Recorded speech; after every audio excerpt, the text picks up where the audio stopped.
And for the show today, that is about the bank earnings. Gaurav is here to take us through the Q3 bank earnings.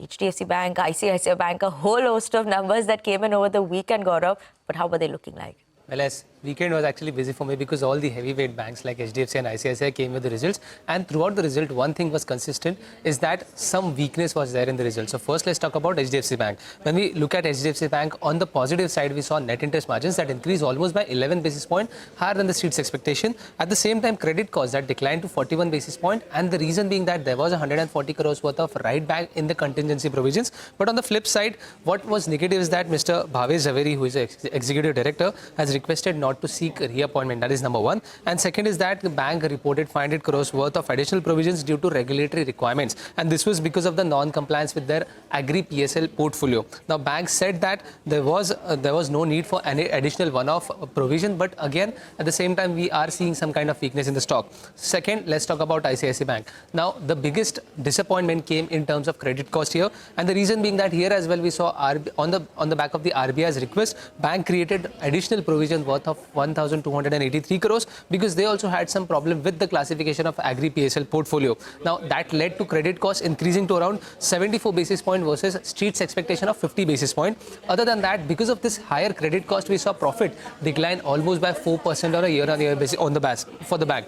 On the positive side, we saw a reappointment of Mr. Sandeep Bakshi, who is the MD and CEO for the next 2 years. But again, if you look at the stock performance, management and overall commentaries, it looks like street is not focusing on the positives. They are actually biased more towards the negative in terms of credit cost. Third, let's talk about RBL Bank. Now, we are seeing one of the biggest falls in RBL banks today. And the reason being that if you look at the positive side, net interest income that increased and net interest margins improved almost by 12 basis points. But on the negative side, we saw credit cost increasing once again for the bank. And this time it was because of the credit card segment. Now, credit cost increased almost by 40 basis points, and management said that over the next 2 to 3 years, they will see some stress in the credit card segment. That is the reason why profit, that was also below street's expectation. And as a result, we saw some fall in the share price.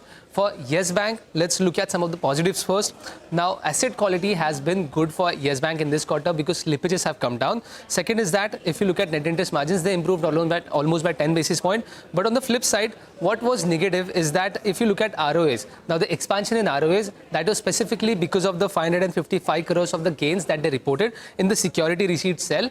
If we exclude that, ROAs still come between 0.5 to 0.6%, which will be stable on a quarter-on-quarter basis. Now, management did say that in FY27, they will bring ROAs towards 0.9%. But second thing that was disappointment was that if you look at the growth comments from the management, they said that they will be clocking 8% growth in terms of loan book for FY26. Remember, in the last quarter, management had called out for double-digit growth, somewhere in the tune of 10% for FY26. So that is something which was another disappointment throughout the results. And lastly, let's also not forget about IDBI Bank. If you look at ROAs, they have declined, and at the same time, net interest margins, they have declined almost by 19 basis points for the bank. And as a result, we are seeing some pressure in this bank as well. So all in all, throughout the result, if we look at all the banks who have reported, except for UCO Bank, all the banks are currently under pressure.